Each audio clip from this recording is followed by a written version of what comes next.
Alors, salut tout le monde. Pour voir la vidéo en langue française sur l'entretien de l'érable, suivez la vidéo du début jusqu'à la 16e minute et demie environ. مرحبا اللي بده يتابع الفيديو باللغة العربية كيف يعتنوا بالإرابل يتابع من دقيقة 16 ونص تقريبا باللغة العربية للآخر. Bien, l'érable du Japon, la serre, voilà. On va parler un peu de l'érable que j'ai. Ça fait 4 ans que je l'ai. Quand je l'ai acheté, il était tout petit comme ça. Et ça coûtait cher, hein. Je l'ai eu à 25 $. C'est mon deuxième. Je vais expliquer pourquoi. Et la prix, c'est une plante qui est lente. C'est pas une plante qui est rapide, hein, de croissance lente. Voilà. Et là, maintenant, on va parler un peu de l'érable. Ah, j'ai un colibri là. Ça fait 4 ans qu'il vient dans mon jardin. C'est le mâle, je l'ai vu le matin. Bon, bref. Je fais toujours des notes pour ne pas oublier d'en parler d'une étape. On a les étapes ici. Pour ne pas oublier, parce qu'en parlant, je vais sûrement oublier. Donc, voilà. On va commencer par l'origine. Voilà. L'érable, ça dépend maintenant des pays. Hein. On a l'érable de Canada, d'origine d'Amérique du Nord. On a des érables, bon, un peu partout en Asie. Mais celui-là, l'érable du Japon, donc je vais parler de celui-là, parce que c'est l'érable que j'ai. Son origine, c'est l'Asie de l'Est, donc qui va partir de la Chine, passer par la Corée, jusqu'à plonger au Japon. Voilà, ça c'est son état naturel. Pour l'exposition, c'est la mi-ombre, préférable à l'ombre, elle va aimer l'ombre. Bon, avec, quand je dis l'ombre, c'est pas dans la chambre à coucher, hein. Je parle protégée du soleil direct. Mais là, son exposition ici, c'est c'est la mi-ombre. Parce qu'on a le Dama de Noche là qui protège un peu avec le soleil qui va taper. Voilà, donc ici c'est la mi-ombre, mais écoutez, c'est une plante qui va résister aussi au soleil parce qu'on le plante partout au Liban et elle n'est pas protégée, elle est en plein soleil. On le voit partout, hein, au Liban, dans les jardins, dans les villas et autres, en plein soleil. Donc c'est une plante qui va supporter le plein soleil. Déjà il supporte la mi-ombre, donc un peu de soleil le matin, il n'y a pas de problème. Et même l'après-midi, hein. Moi j'ai le soleil qui va taper un tout petit peu le matin par là, et après par là l'après-midi. Ça c'était pour l'exposition. Mais à la lumière sans soleil direct, c'est idéal, il n'y a pas de problème.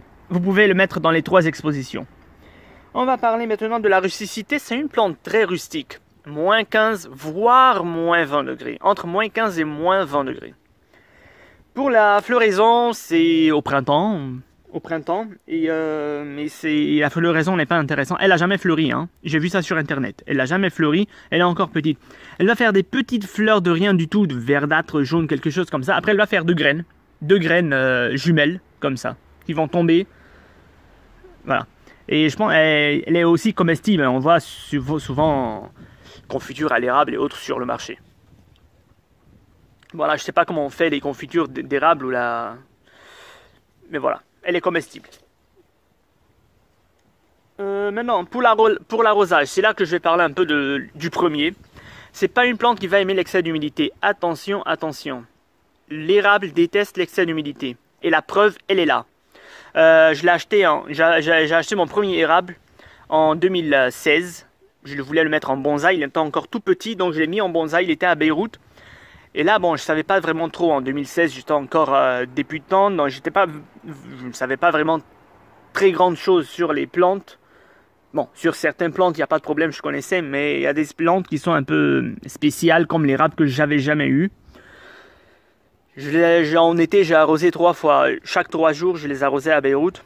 Et ben là, finalement, puisque c'est une terre de bruyère, elle était plantée dans la terre de bruyère. La terre de bruyère, c'est un sol acide et qui va sécher rapidement. Donc, j'ai eu peur qu'elle meure de soif. Donc, j'arrosais chaque 3 jours. Ben, paf, le sol en haut, il était sec. Mais en bas, il était tout humide. Donc, la plante est morte. Après, j'ai fait des recherches sur l'érable et là, je suis tombé sur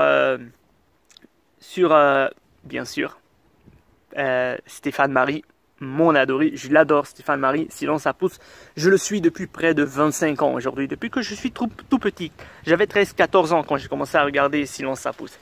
Ben, sur une émission, il a dit, il était en train de planter un érable dans le, comment on appelle ça, la partie pas de panique. Et il a dit c'était une dame, il a dit à la dame que l'érable déteste l'excès d'humidité dans son sol. Et là j'ai compris. Donc j'ai acheté, j'ai pas acheté, j'ai dit je vais faire pousser des graines. J'ai commandé des graines sur internet. Ah là c'est très compliqué, en 2016 aussi, mais c'est vraiment très compliqué, très compliqué. Il faut qu'il passe, bon ça je vais parler un peu quand j'arrive à la graine.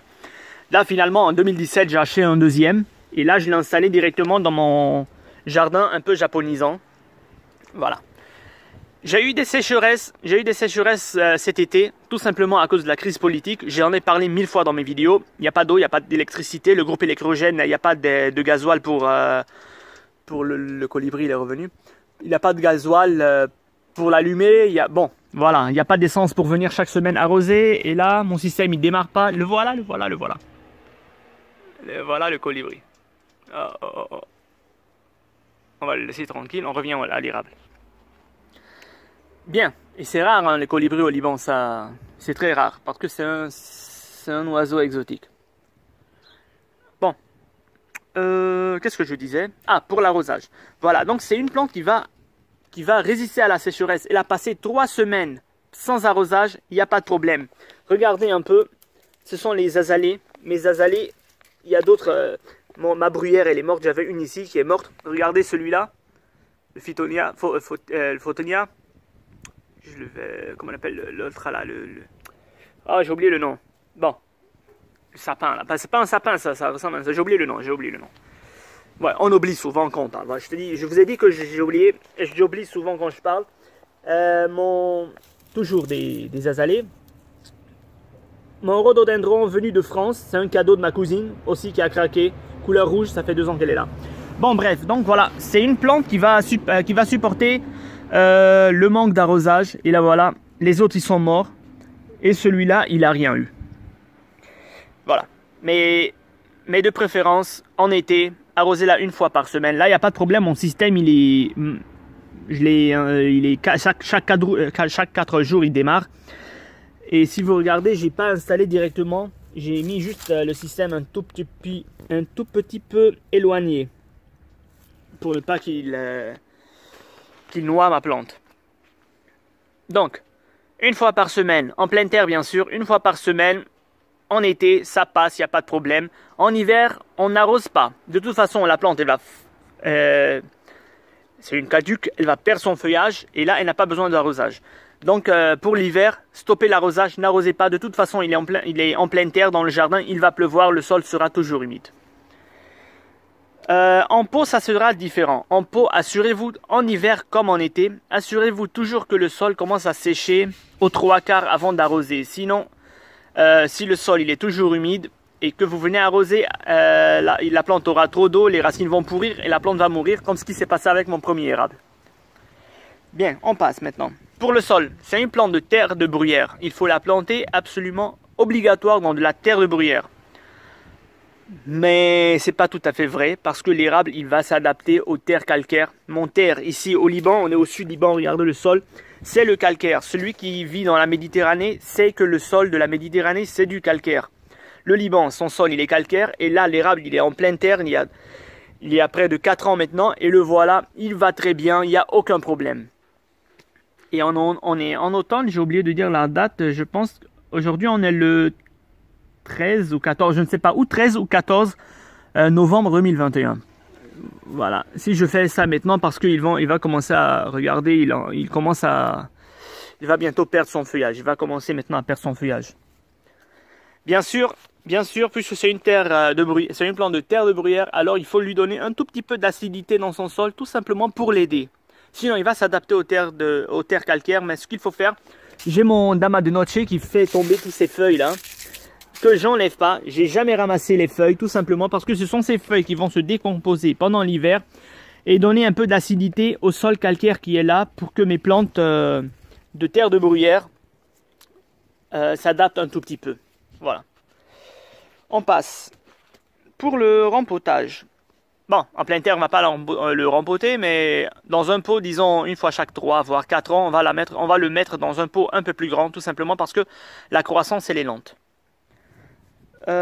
Pour l'engrais, c'est une plante qu'on va acheter pour son feuillage, donc logiquement, un engrais spécial plante fleurie, pardon, je dis une connerie, un engrais spécial plante verte, une fois chaque 3 mois, pas plus que ça, parce que l'érable déteste les sols très riches. Il préfère un sol pauvre, il n'aime pas les sols très riches. Donc une fois chaque 3 mois, au printemps et en été, donc 2 fois par an si vous voulez, mettez-lui un peu d'engrais spécial plante verte, c'est un engrais liquide qu'on va mélanger avec de l'eau et on va arroser. Ou alors en automne, tout simplement un tout petit peu de fumier, pas beaucoup, hein, un tout petit peu comme ça aux alentours. Le fumier va se décomposer pendant l'hiver, il va nourrir la plante pendant l'été. Et si vous avez de la corne broyée, ok, un tout petit peu de corne broyée, ça lui fera plaisir, mais c'est pas obligé. Là, en pleine terre, là où vous avez vu mon érable, depuis que je l'ai planté, depuis 4 ans, je l'ai jamais mis. Ni engrais plante verte, ni corne broyée, ni fumier. La plante, elle se débrouille très bien tout seul à l'état naturel. Donc, jamais d'engrais sur mon érable. Vous pouvez faire ça si vous voulez, mais moi, désolé, j'ai été coupé. Bon, en pleine terre, comme je disais, si vous voulez nourrir, il n'y a pas de problème. Si vous voulez pas, ne nourrissez pas. La plante va se débrouiller. En pot, c'est différent. En pot, on est obligé de nourrir tout simplement parce que la plante, elle est condamnée. Elle n'a pas ses racines dans le sol pour aller chercher elle-même sa nourriture. Donc, en pot, non, il faut le nourrir. On passe maintenant. Multiplication, c'est par semis. Écoutez, c'est très compliqué. J'ai essayé avant d'acheter celui-là en 2016. Quand l'autre est mort, je me suis dit, je vais planter des semis. C'est très compliqué. Le semis doit être toujours dans un sol très humide. Passer environ 3 mois dans une période froide pour pousser. C'est comme, voilà, si dans son état naturel, quand il va passer des périodes froides en hiver, c'est compliqué. Laissez tomber. Achetez un érable déjà prêt, déjà grand, déjà bien beau. Voilà, donc mais on peut le faire par semis, il n'y a pas de problème. Voilà, c'est compliqué, laissez tomber. Maintenant, on va passer maintenant aux maladies. Bon, écoutez, les maladies, bon, à part quelques cochenilles farineuses, c'est simple, les cochenilles farineuses, dès qu'on voit les cochenilles farineuses, on va les retirer, les écraser, pulvériser. Là, j'ai jamais eu aucun insecte, aucune maladie, rien de rien dans mon jardin. Sur l'érable, regardez, il est très propre, il va très bien. Là même les cochenilles farineuses que j'ai souvent sur mes plantes, là ils n'ont jamais été attaqués. Mais les cochenilles c'est simple, hein, on les écrase, pulvérisez un peu d'alcool, si vous avez de l'alcool ou de la cochenille, c'est terminé. On a aussi les pucerons. Bon, les pucerons c'est très simple, savon noir mélangé avec, ou bien n'importe quel savon si vous n'avez pas trouvé du savon noir. Mélangez avec de l'eau, pulvérisez une très bonne fois et c'est terminé. Hein. Les pucerons ils sont très fragiles, ils vont mourir direct. On a aussi les chenilles. Bon, il y a des chenilles qui s'attaquent à la plante. Si dès que vous observez qu'une petite chenille a commencé à grignoter comme ici, quoi, ça va, c'est simple, hein, on la retire et c'est terminé là. Maintenant, on a des maladies fongiques. Une qui n'est pas très grave pour la plante, la tache goudronneuse de l'érable. C'est des petites taches noires qui vont venir s'installer comme ça sur la plante, c'est une maladie fongique. C'est dû à l'humidité. Donc ne versez jamais, n'arrosez jamais l'érable avec son feuillage avec de l'eau, jamais, jamais. Et limitez les arrosages pendant les périodes pendant la canicule, parce que si le sol il est trop humide pendant la canicule, il aura une grande l'évaporation sera très dense et là la plante sera très humide, c'est pas bon, elle va avoir des taches. Et si la plante aussi elle est très serrée aussi, il n'y a pas l'air qui va passer. Donc ce qu'il faut faire pour éviter ça, on va tout simplement retirer les feuilles qui sont atteintes, ramasser les feuilles qui sont sur le sol atteintes par la maladie, couper quelques branches si la plante elle est très serrée pour laisser passer le vent et tout. Mais c'est pas une maladie qui va tuer la plante, hein. Ça va pas être vraiment esthétique, mais ça va pas tuer la plante. On a une maladie qui est très dangereuse pour l'érable. Alors, très dangereuse, et c'est de ça que je vais parler un tout petit peu là, la verticilliose. Attention, et ça atteint pas seulement l'érable, ça attaque aussi même les tomates, le potager, ça attaque le potager. Dans le potager, ce qu'il faut faire, dès qu'on voit ça, il faut tout retirer et brûler, ne jamais jeter dans la poubelle ou à côté. Il faut les brûler pour éliminer, c'est la seule solution pour éliminer ce champignon, c'est un champignon en fait.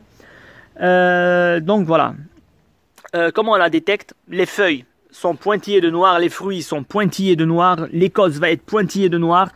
C'est une maladie qui va passer en général par les racines et venir bloquer la sève qui va nourrir les branches. Et là, les branches vont commencer à dépérir ramollir, commencer à sécher.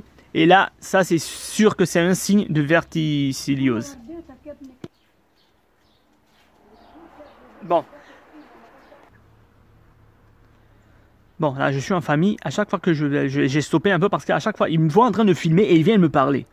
J'ai envie de les bombarder. Bon. Là, pour la verticilliose, là, on va commencer. Sur l'érable, écoutez, ça sera différent un peu du potager. Hein. Sur l'érable, bon, il y a une variété, l'érable à peau de serpent. Ça, c'est vraiment... Dès que la plante elle est atteinte, c'est la mort totale. Il n'y a pas de problème. On peut pas... De toute façon, on ne peut pas régler la maladie avec un fongicide. Ça ne va pas fonctionner. Dès que la maladie est déclenchée, c'est foutu, c'est terminé.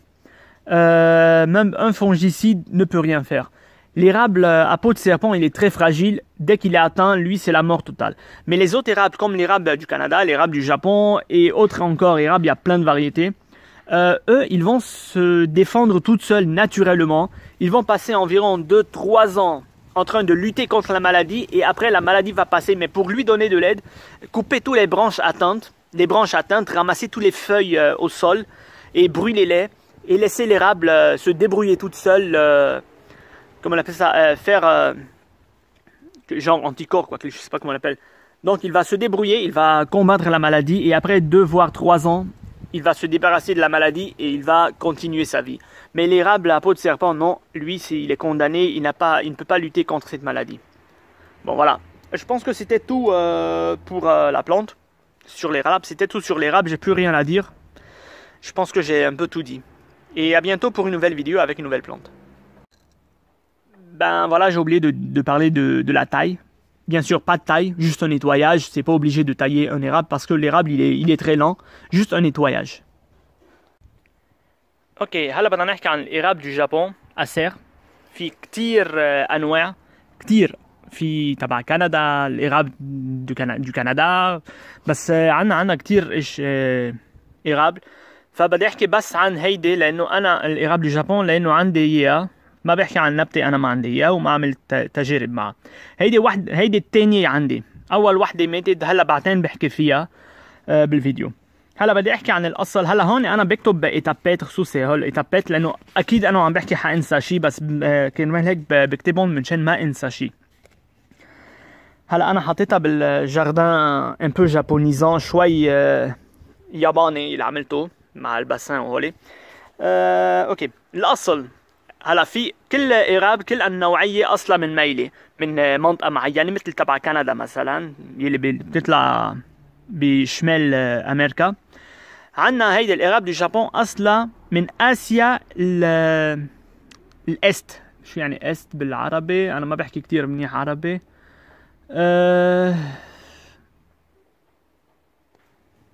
شرقية. آسيا الشرقية يعني من تنمد من الصين لكوريا لليابان. هيدي الميلة هول البلدان تبع الميلة الشرقية تبع آسيا. طيب الاكسبوزيشن مطرح ما لازم نزرعها.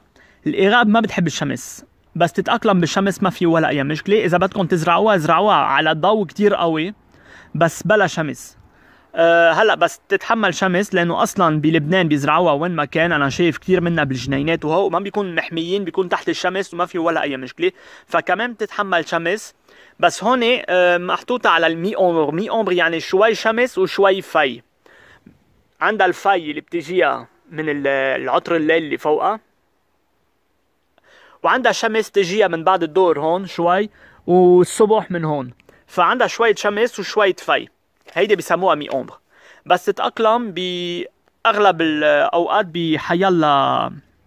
بحيلا مطرح. فيكم تحطوها على الضوء بلا شمس، فيكم تحطوها نص، فيكم تحطوها على شمس، ما في ولا أي مشكلة.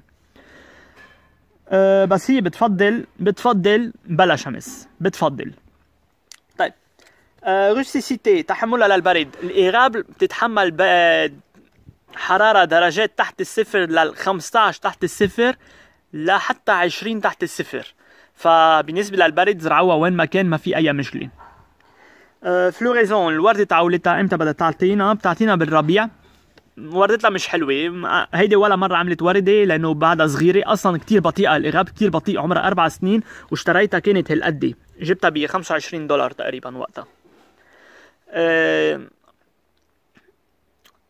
كتير بطيئة. ف هلا الوردة تعولتها منا كتير حلوة، يعني ما بيشتروها كرمال الورد، وردة كتير صغيرة بسيطة هيك، لونها تقريبا أخضر على أصفر. شفتها على الإنترنت، مش حاملة ورد، شفتها أنا على الإنترنت.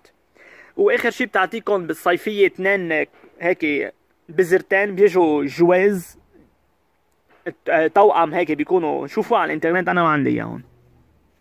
وكمان بيعملوها مثل دبس، ما الدبس بياكلوها للإغاب، هيدي البذر تاعولها بتعمل مثل الدبس، ما بعرف كيف بينعملوا، بس فيكم تشوفوا الطريقة على الإنترنت. طيب منكفي. هلا الأغزاج السقاية هون بدي أحكي شوي زيادة. أول وحدة اشتريتها بال 2016 كانت ببو، بدي أعملها شو اسمه هيدا، بونزاي. ماتت من السقاية، ضلت ببيروت وماتت من السقاية. ليه؟ لأنه هي مزروعة بتير دو برويير، الإغاب بدها تير دو برويير، والتير دو برويير هي تير أسيد وبتنشف بسرعة. فخفت انه تموت بدون سقاية، كل 3 ايام بالصيفية عم بسقيها. شو بيصير؟ عم بتنشف فوق، من تحت بتضلها مي، اخر شيء ماشي شهرين وماتت، عفنت من تحت وماتت. لا رحت فتشت على الإغاب عن جد كيف بيعتنوا فيها مزبوط، لأنه أنا بال 2016 ما كان عندي خبرة مثل هلأ بالبلانتات وهيك. أوكي كنت أعرف على كان نبتة، بس مش على نبات اللي ما عنا إياه كتير بمنطقتنا نحن، مثل الإغاب هيدي كله جاي من برا، فما عنا خبرة كتير قوية عليها هيدي. فرحت فتشت أنا لأعرف عنها للنبتة، وقعت على فيديو لستيفان ماري. ستيفان ماري هيدا شو اسمه الإيدول تعولي هيدا، عنده بروجرام اسمه سيلونس سابوس، انا بتابعه من تقريبا 25 سنه. وكثير بحبه لستيفان ماري. كان عنده مقطع من الفيديو تاعوله اسمه با بانيك، يعني با دو بانيك، يعني ما تخافوا. بيجي بيشوف الجنينه عندكم وبيجرب يظبطها ويعملها جنينه كثير حلوه. ففي وحده كان بدها إغاب، جاب لها إغاب وقال لها انه الإغاب ما بتحب كثير الرطوبه بالتراب تاعولها، بتفضل الجفاف. طلع مزبوط. وكيف بعرف انه هيدا الحكي مزبوط؟ لانه صار عندي مشكله بالمي طبعا من وراء الازمه الاقتصاديه بلبنان، ما في بيزوت، ما عم يدور الموتور تبع الضيعه، ما عم تيجي الكهرباء، ما في بنزين ليطلع كل جمعه اسقي، يعني مرق 3 وما في مي، ما كانوا عم يجيبوا مي بالجنوب، كانت مقطوعه تقريبا شهرين وما عم يدور السيستم لانه ما في كهرباء، يعني مصيبه. وهيدا انا خسرت كتير نبات من وراء هيدا الموضوع.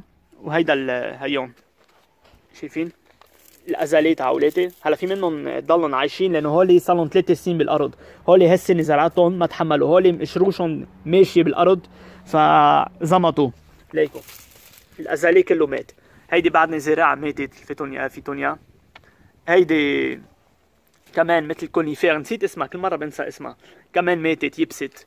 عندي هول ازاليه كمان ماتوا هون. عندي الرودودندرون جايبين لي اياه من فرنسا. عندي هيديك النخله اللي ورا. يعني ايش بدي اعمل هلا؟ 3 جماع بلا مي، بلا ولا نقطه مي. جيت لقيتها مثل ما هي هلا، لانه صار لها 4 سنين بالارض، شروشها مشيوا بالارض. اول سنه اكيد حتموت ما حتعيش، بس من بعد 4 سنين خلص النبته بتتحمل 3 جماع بلا ولا نقطه مي. الإغاب مثل ما هي، يعني مزبوط ما بتحب المي، بس طبعا ما تتركوها بلا مي، ما انا كاكتوس. اللي ما تحمل مات. هلا نحن بلشوا الورد، عندي وحده هونيكي حمراء بلشت كمان. نحن ب 14 نوفمبر يعني الخريف. هلا عم بعمل فيديو، هلا 2021 عم بعمل فيديو لانه هلا بده يبلش يهر الورق تاعوله، بدها تكت ورقه لانه بتكت ورقه بالربيع قبل الخريف. طيب فبالنسبه للسقايه، هلا انا سيستم انا حاطه كل 4 ايام، ومبعده شوي عن الشروش تاعوله منشان ما دغري يكون المي بقلب الشرش تاعوله. فكل 4 ايام تقريبا بالصيفيه بيدور السيستم. بالشتويه انا بوقف السيستم لانه ما في لزوم اصلا. اغلبيه النبات عندي ما بدهم مي، لانه اصلا عم بتشتي والارض بتضلها رطبه، فما في ولا اي مشكله. واصلا النبته بده يكت ورقه، منا بحاجه لمي، بدها الارض رطبه حتشتي، فما في ولا اي مشكله بهذا الموضوع. بالصيفيه بيختلف. بالصيفيه على القليله مره بالجمعه، اذا عن جد ما عندكم سيستم داروزاج مره بالجمعه اسقوا، ما تتركوها للنبته عن جد بلا مي، لانه ما كاكتوس حتى لو بدها تتحمل عطش. اوكي. بالبو بيختلف الوضع. بالبو بدكم تنطروا بالصيفيه او بالشتويه، بدكم تنطروا انه الارض بلشت تنشف على 3/4 قبل ما تجوا تسقوا، لانه مثل ما قلت لكم ما بتحب كثير المي، كثر المي بيقتلها. قتلت لي اول نبته، رجعت هيدي من 2017 اشتريتها، رجعت بعد سنه تقريبا، يعني عمرها 4 سنين، ودغري حطيتها هون. طيب بنكفي. سول التراب تاعولها هيدي بلانت دو تير دو برويير، يعني بلانت تير دو برويير يعني تراب اسيد، مثل الازاليه، مثل الكاميليا، مثل الرودودندرون اللي ماتت، مثل كثير نبات، مثل الاورتانسيا اللي بعدها عم تعطيني ورد، بيقولوا انه وردتها بتضاين شهر، لا هيدي كل سنه بتضلها 4-5 اشهر ورد عليها. مش مزبوط هيدا الحكي، هعمل فيديو عنها بعدين. شو كان بقول؟ بالنسبه للتراب هيدي بدكم تزرعوها بتير دو برويير، اذا بدكم تحطوها بقلب البو، بس ما في مشكله. انا ارضي بلبنان كلسيه، وارض لبنان كلسيه وكل العالم تعرفها، واصلا ارض اللي بتجي على البحر الابيض المتوسط 99% منه كلسي، فارض كلسيه هي كلها حجار وكلس. والاغاب صار لها 4 سنين مزروعه هون، ما في ولا اي مشكله. يعني في اقول انه الاغاب مثل الازاليه، مثل كثير نبات تبع تير دو برويير لا بيتحملوا الكلس. مش مزبوط انه بده بيموت بالكلس، هي قدامكم بيتحمل الكلس وحيتأقلم مع الارض تاعولها، حيكفي حياته. الواحد بيتأقلم مع الجو تاعوله، مع البيئة تاعولته. هلا طبعا انا ما بشيل الورق، هي تبع العطر الليل، انا ولا مرة شايلهم. ليه؟ لانه الورق بس تتفتفت بالشتوية، بدل هي الورق بتعطي اسيديتي، يعني اسيد للتراب، فكرمال ساعدهم لانه هن بارض كثير كلسيه، لاجي ساعدهم شوي بتير بالاسيد. ما بشيل الورق لانه الورق بده يتفتفت بالشتويه، وبده يجي يعطي شوي اسيد للارض يلي هن بحاجه لها. كرمال هيك عايشين بالكلس، ولكن بيجيهم شويه اسيد. عرفتوا كيف؟ عالجوا بهيدا الموضوع، عالجوا بشكل طبيعي مثل ما عامل انا، ما بشيلهم ابدا، بتركهم. اصلا حتغذي الارض، حيتفتفتوا حيغذوا الارض. هون ولا مره حطيت لهم غذاء. طيب سوري انقطع الفيديو، انقطش. اوكي لنكفي. كان عم بحكي عن الغمبوتاج، يعني بدنا ننقلها بالقلب الارض، اكيد ما حننقلها، بس اذا كانت ببو كل 4 سنين تقريبا بدنا ننقلها لبو اكبر، او 3 أو 4 سنين حسب، لانه هيدي نبته ما حتكبر بسرعه، ففينا نضلنا شي 4 سنين لننقلها. طيب بنكفي. وين وصلنا؟ ضيعنا. اوكي انغري، كيف نكتر كيف نغذيها. فيكم تحطوا الاغاب، ما بتحب ابدا الغذاء، ما بتحب كثره الغذاء بالارض، انتبهوا، بتفضل الارض الفقيره. فاذا عندكم شويه زبل حطوا بالخريف شويه زبل على ارضها. اذا عندكم اذا لقيتوا كمان شو اسمه انغري سبيسيال بلانت فيرت، يعني انغري خصوصي للورق، لانه نحن عم نشتري على كرمال الورقه، مره كل 3 اشهر بالربيع وبالصيفيه بنحط لها بنخلطها مع مي، هيدي بتيجي سائل، وبنضيف عليها مره كل 3 اشهر، مش اكثر من هيك، لانه ما بتحب كثير الغذاء. واذا لقيتوا كورن برويي، هي بيلاقوها هي عظام، وهيدا عظام والقرون بيصيروا مثل البودره، مثل الطحين، بيشربوها من السوق. بلبنان صعب تلاقوها، باوروبا اكيد حتلاقوها وين ما كان. بيحطوا شوي انجا، شوي بيعطي بتحب الكورن برويي، بس منا الزاميه، فيكم ما تحطوا. هلا بدكم، انا شخصيا بقلب الارض انا ما بحط لها شيء، صار لها 4 سنين من اول ما زرعتها، مش حطيت لها لا زبل لا انغري ولا شيء، وهي النبته قدامكم عايشه، واحلى ولا احلى من هيك، لانه النبته حتتكل على نفسها، حتروح تتغذى بشكل طبيعي، والورق اللي بده يوقع بده يتفتفت وتغذي الارض اللي هي موجوده بقلبها. فاذا انتم بدكم تحطوا لها ما في اي مشكله، واذا ما بدكم فيكم ما تحطوا لها، وهي النبته قدامكم. هلا بالبو بيختلف الوضع. بالبو النبته ما حتقدر تروح تفتش هي على الغذاء تاعولها، موجوده بالبو، يعني محصوره بهيدا البو، اجباري انتو تجوا تعطوها غذاء بالبو. هلا بالبو اجمالا نحطوا لها هيدا السبيسيال بلانت فيرت اللي بيخلطوه مع مي، مش زبل. الزبل اذا بدكم حطوا، بس الافضل انه تكون هيدا السائل، لانه بالبو بتطول اكتر لتتفتفت الزبل لتسقوا، يعني هيديك اسرع واهين. طيب بنكفي. التاي تشحيل، هي ما بدها تشحيل لانه اصلا بطيئه، شوي تنظيف وبس. هلا ملتيبليكاسيون كيف بدنا نكتر منها؟ بذر، تنزرع بذر، بس البذر تاعولها كتير صعب ليطلع لانه عندها متطلبات معينه. انا بس ماتت هيدي بال 2016 اشتريت بذر من الانترنت، جربت ما مشي الحال. بدها تضلها 3 اشهر بارض كتير رطبه بالبرد شي 3 اشهر ليرجع تشوب الدنيا لترجع تفرخ. كتير لبكي عن جد، كتير لبكي. شو بدكم، روحوا جيبوا ايراب ديجا مزروعه خالصه طالعه حلوه، بتكسبوا وقت وعن جد، واصلا كتير بطيئه. يعني بدكم تزرعوها بذر لتصير هيك بدها 6 سنين. يعني شو بدكم بهالشغله، جيبوها دغري مثل هيك. طيب هلا انسكتي مالادي، الحشرات والامراض اللي بدي احكي عنها شوي. عنا المن القطني، من القطني ولا اهين من هيك. بتشوفوا من بتشيلوها بتقتلوها وخلصت، بتجيبوا سبيرتو اذا عندكم بتطصوا محلها وخلصت. في من القطني هيدي. عنا المن الثاني الاخضر او الاسود، بس يجي المن عليها ولا اهين من هيك. كمان صابون، حيلا نوع صابون بتخلطوه مع مي بتطصوا مره واحده عليها وخلصت. المن دغري كتير حساس بيموت. عنا كمان الدود، اوقات بيجي دودة عليها، مش مشكلة. مثل هون مثلا متاكلة، مش مشكلة. بس اول ما تشوفوا انه مثل هون، اول ما تشوفوا انه الورقة عم تتاكل، خلص شو اكيد في دودة. بتجوا بتلقطوا الدودة وبتكبوها، بتقتلوها وبتكبوها، ما في ولا اي مشكلة. عنا مرضين كتير خطيرين، واحدة مش خطيرة وواحدة خطيرة. بس ليه خطيرين؟ لانه بتنزع شكل الوردة اللي هي تاش جودرونوز دو ليرابل. تاش جودرونوز يعني مثل الزفت، الجودرون يعني زفت تبع الارض. شو بتجي بتعمل؟ هي هولي امراض فطريه. شو بتجي بتعمل؟ بتبلش تعمل تاشات اسود على الورق. ما بتقتل النبته، ما بتقتلها ابدا، بس انه منظرها بيصير بشع معش. هلا انا ما عندي ولا حشره ولا امراض فطريه صار لها 4 سنين ولا احلى من هيك. هيون شايفين ما في ولا مرض ولا شيء عليها. بالنسبه لهيدا المرض ما بيقتل الشتله، بس بيصير منظرها مش كتير حلو.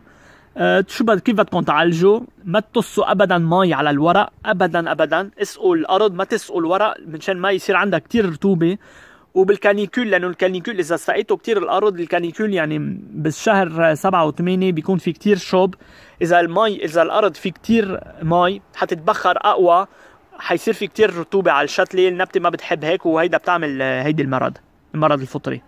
فاللي لازم تعملوه بس بتشوفوها، شيلوا بس الورق المضروب ولموا كل الورق اللي تحت وتحرقوهم، ما تكبوهم بالجنينة لأن ممكن تروجع. وإذا النبتة كتير كتير محصورة، قصوا شي تيج منها لتعطوها هوا، والهوا والضوء يفوت عليها منشان نخفف من هيدا المرض الفطري اللي بتنزع شكل النبتة. هلا عنا الأخطر بكتير من كل الأمراض اللي هي فيرتيسيليوز. لا فيرتيسيليوز هي بتضرب مش بس الإرابل، بتضرب كمان البوتاجي يعني البندورة، وبتضرب كتير نبات. عنا كيف نعرفها الفيرتيسيليوز؟ بتشبه كتير مثل الالترناريوز، بس مش الالترناريوز تبع البندورة. بتضرب شو بتعمل هيدي؟ بتصير هي مش هي بتشبه هيدا تعول المرض تعوله بتشبهها، بس مش نفس الشيء. لانه الفيرتيسيليوز شيء والالترناريوز شيء تاني، مش نفس الفونكسيون. طيب كيف نعرفها؟ دغري من هيدي نبته مثل مرض فطري اجمالا بيفوتوا من الشروش على النبته. هيدا ما في علاج ابدا، ما في ابدا علاج. حتى لو بدكم تجيبوا دواء فونجيسيد يعني دواء للفطريات، ما تحلموا، ما في علاج لها. كل شيء بنعمل بس بنلاقي هيدا المرض بالبوتاجي عنا بالخضره، اذا زارعين خضره دغري شيلوها وحرقوها، مش تكبوها، بتحرقوها حرق. هيدا الطريقه الوحيده اللي ممكن تلغي هيدا المرض على النبته، وتشيلوا كل شيء مضروب على الارض اذا في ورق منه واقع. طبعا اوكي نكفي. بتلاقوا الورقه منقطه كلها اسود، التيج تاعولها الغصن تاعولتها منقطه كلها اسود، هيدا اكيد فيرتيسيليوز.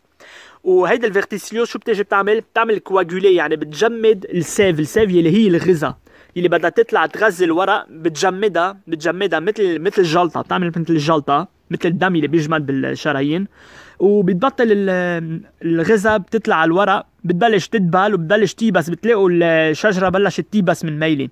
هلا في انواع الاغاب، اجمالا الاغاب بتتخلص منها بشكل طبيعي، هي عندها مقاومه ضد هيدا المرض، بس بتطول يعني سنتين ثلاثه ليرجع يمشي حالها.